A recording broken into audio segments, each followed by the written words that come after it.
இந்த நாளிலும் ஆண்டோடைய சமூகத்திலே ஆராதனையில் அவரோடு இணைக்கப்பட்ட நான் நம்முடைய இதயங்களை ஆண்டவருக்கு நேராக திருப்பி, ஆண்டவரே எங்களை ஆசீர்வதியும், எங்கள் குடும்பங்களை ஆசீர்வதியும், எங்கள் தேசத்தை ஆசீர்வதியும், எங்கள் சமுதாயத்தை ஆசீர்வதியும், எங்கள் திருச்சபையை ஆசீர்வதியும்.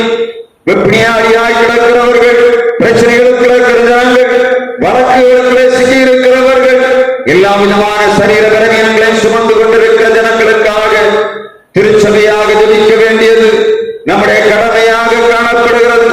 ஆண்டவருடைய சமூகத்தில் வரும்போதெல்லாம் நம்மை சுற்றி இருக்கிற ஜனங்கள் விடுதலை பெறும்படியாக நம் ஆண்டவரிடத்தில் விண்ணப்பம் பண்ண வேண்டியது திருச்சபையின் ஒவ்வொரு அங்கத்திலும் விழுந்த கடமை.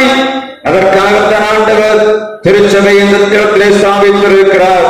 பலவீனமாயிருக்கிறவர்களுக்காக ஜெபிக்க வேண்டும், பாவத்தின் அடிமைத்தனத்துக்குள்ளே சிக்கி இருக்கிற ஜனங்களுக்காக ஜெபிக்க வேண்டும், கையின் பிரயாசங்களிலே ஆசீர்வாதம் இல்லாத ஜனங்களுக்காக நாம் ஜெபிக்கும்படியாக திருச்சபையிலே கூடியிருக்கிறோம். இந்த நாளிலும் யாராவது ஜெபிக்க முடியுமா? சத்தத்தை உயர்த்தி நோயாளிகளுக்காக, கடற்கரையிலே சிக்கி இருக்கிறவர்களுக்காக, பிரச்சனையில் இருக்கிறவர்களுக்காக, வியாதியோடு இருக்கிறவர்களுக்காக, தேவைகளோடு இருக்கிறவர்களுக்காக நாம் ஜெபிக்கலாமா?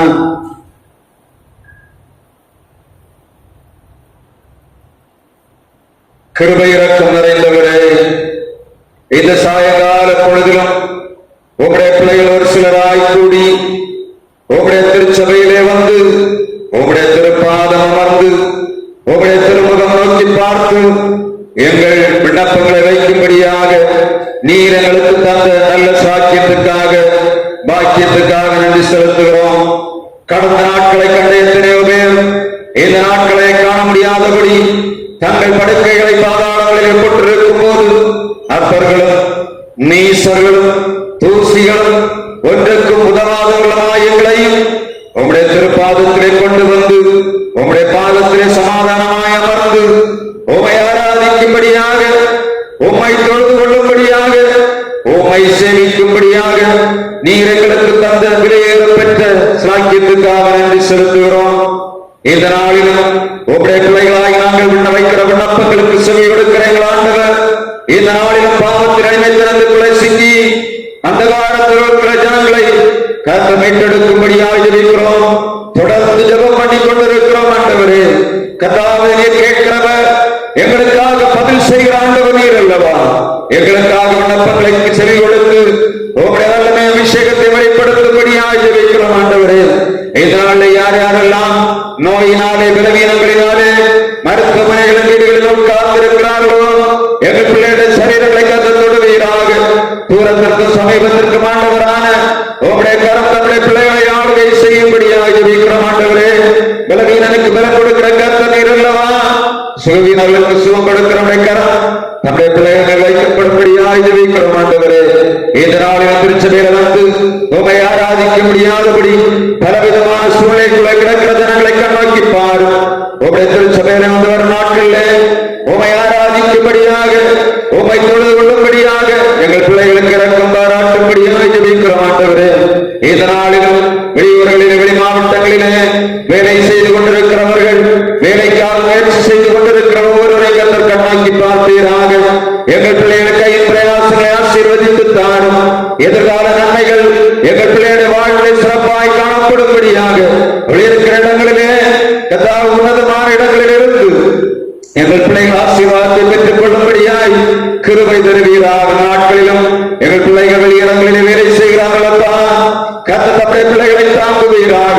குடிக்கிற தண்ணீர், புசிக்கிற ஆகாரங்களை ஆசீர்வாதமாக்கி கொடும். பாதுகாப்பு தாங்கண்டவரே, இருக்கிற இடங்களிலே உங்களுடைய கரம் தம்முடைய பிள்ளைகளோடு கூட இருக்கும்படியாய் ஜெபிக்கிறோம். அற்புதங்களை செய்கிற எங்கள் ஆண்டவர் எங்கள் பிள்ளைகளை வேலையடைத்து பாதுகாக்கும்படியாய் ஜெபிக்கிறோம். தேவைகளோடு இருக்கிறவர்கள் தேவைகளை சந்திப்பீராக. எதிர்பார்ப்புகளோடு இருக்கிற எதிர்பார்ப்புகளை நிறைவேற்றி தருவீராக.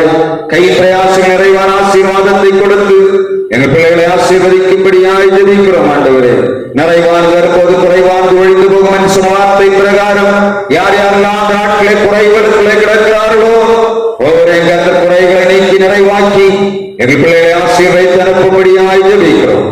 உங்களுடைய திருக்கரத்திலே தாழ்ந்து ஒப்புக் கொடுக்கிறோம். பலவீனமாயிருக்க பலம் கொடு, சுகவீனமாயிருக்கிறவர்களுக்கு சுகம் கொடு. கட்டுகளுக்கு கிடக்கிறவள் கட்டுகளுக்கு விடுதலையாக்கும்.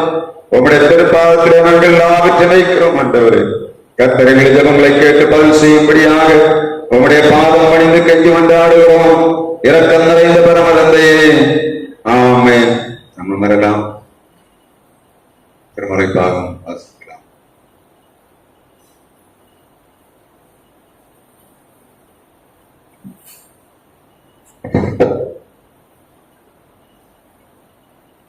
வாசிக்கும்படியாக கொடுக்கப்பட்ட திருமறை பகுதி அப்போஸ்தலர் 9ஆம் அதிகாரம் வசனங்கள் 10 முதல் 18 முடிய.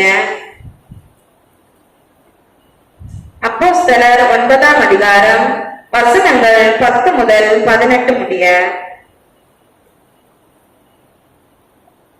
தமஸ்குவிலே அனனியா என்னும் பெயருள்ள ஒரு சீஷன் இருந்தான்.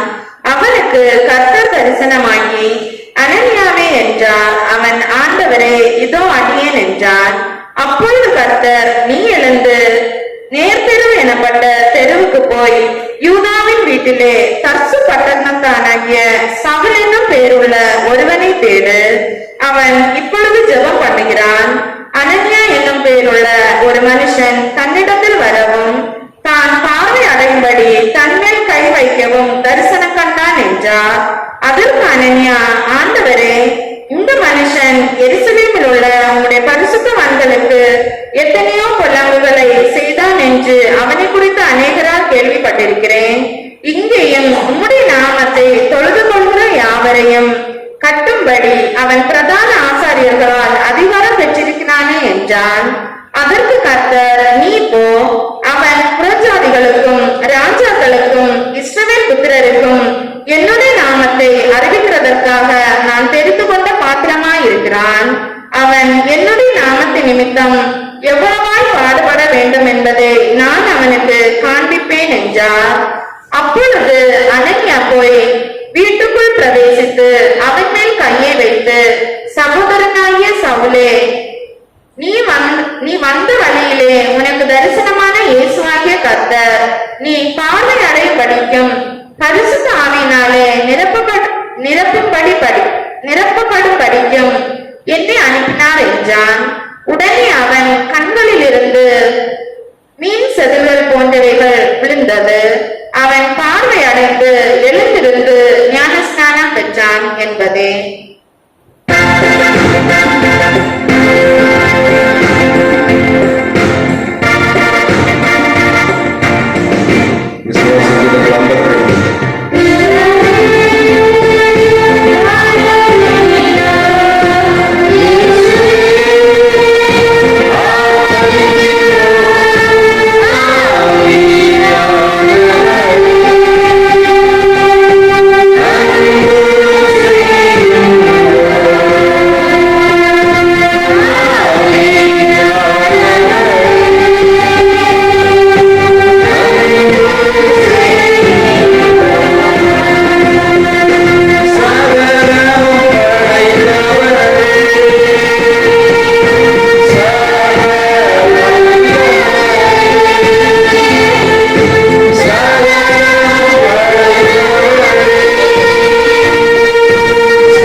இந்த சாயங்கால பொழுதிலும் உங்களுடைய திருவார்த்தையை கேட்கும்படியாக நாங்கள் ஆயத்தமாகிறோம். நீர் பேச வேண்டிய, நீர் கொடுக்க வேண்டிய வார்த்தை கர்த்தர்களுக்கு தந்து அனுப்பும்படியாக ஜெபிக்கிறோம். ஆவியான உடைய வார்த்தை, ஆற்றல் உள்ள வார்த்தை, ஈட்டமான வார்த்தை, இரக்கம் நிறைந்த வாழ்க்கை, ஈகை நிறைந்த வார்த்தை வெளிப்படும்படியாக ஜெபிக்கிறோம். உங்களுடைய திருக்கரத்திலே எங்களை தருவோம். ஜெபிக்கிறோம் எங்கள் ஜீவனுள்ள நல்ல பிதாவே, ஆமென். நாம் அமரலாம்.